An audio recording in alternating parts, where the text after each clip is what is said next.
এবার চলো ফাতেমার মেকআপের ব্যাপারে কিছু কথা বলি। তোমরা দেখতেই পাচ্ছ স্ক্রিনে একদম ওর স্কিনটা কিন্তু ভীষণ সেন্সিটিভ, ভীষণ পিগমেন্টেশন, ভর্তি র্যাশেস, মানে এক প্রকার ভীষণ হাইলি সেন্সিটিভ স্কিন এটা ছিল। আর ও চুজ করেছিল আমার কাছ থেকে এয়ারব্রাশ দুদিনই। এয়ারব্রাশের ফিনিশিংটা কেমন তোমরা আস্তে আস্তে দেখতেই পাবে।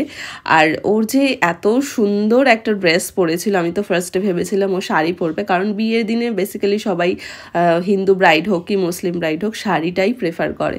বাট ও এরকম একটা সুন্দর গর্জিয়াস ড্রেস পরেছে, সেটার জন্য আমি ওকে একটা সুন্দর করে মেকওভার করে দেওয়ার চেষ্টা করছিলাম মাত্র। এবার তোমাদেরকে বলি যে মুসলিম ব্রাইড সাজাতে কেন আমার এত বেশি ভালো লাগে।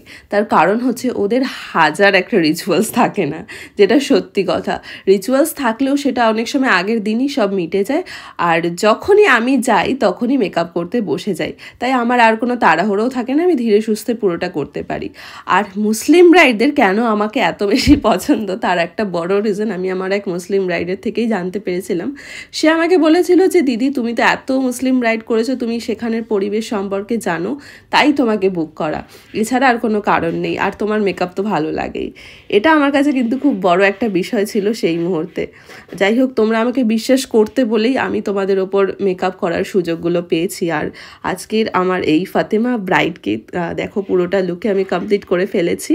এরপর ও একটা এরকম ঝালর বলে কিছু একটা বলে এটাকে, বা সাইড পাশা, এটা পরবে বলে ঠিক করেছিল, কিন্তু আমার কোনোভাবে মনে হয়েছিল যে এটা ওকে দেবো না, কিন্তু ওর পছন্দ ছিল তাই আমাকে ওটা পরাতেই হয়েছিল। ততই যা বলি, এই সাইড পাশাটা যেন মুসলিম ব্রাইডদের একটা আইকনিক জুয়েলারি, এটা থাকলেই যেন একদম একটা প্রপার মুসলিম ব্রাইড মনে হয়।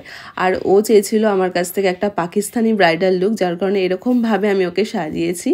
অবশ্যই তোমরা দেখে জানিও কেমন লাগছে তোমাদের। আর আগেই বলেছিলাম ওরা আজকে এয়ারব্রাশ মেকআপ ছিল, যার কারণে ওর বিফোর স্কিনটা তোমরা দেখেছো এবং আফটার স্কিনটাও তোমরা দেখে নাও। অবশ্যই জানিও তোমাদের কেমন লাগছে পুরো মেকআপটা।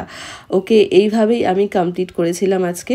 এরপর ওর বিশেষ ফটোশ্যুটগুলো হচ্ছিল, সমস্তটা দেখো কত সুন্দর করে কমপ্লিট হয়েছে, কোনো রকম তাড়াহুড়ো রাশ কিচ্ছু ছিল না, পুরো সমস্ত জিনিসটাই সুন্দরভাবে কমপ্লিট হয়ে গেছিল। তাহলে এবার বিশেষ হলো তো তোমাদের মেকআপ করার জন্য আমি কত দূর যেতে পারি কলকাতা থেকে।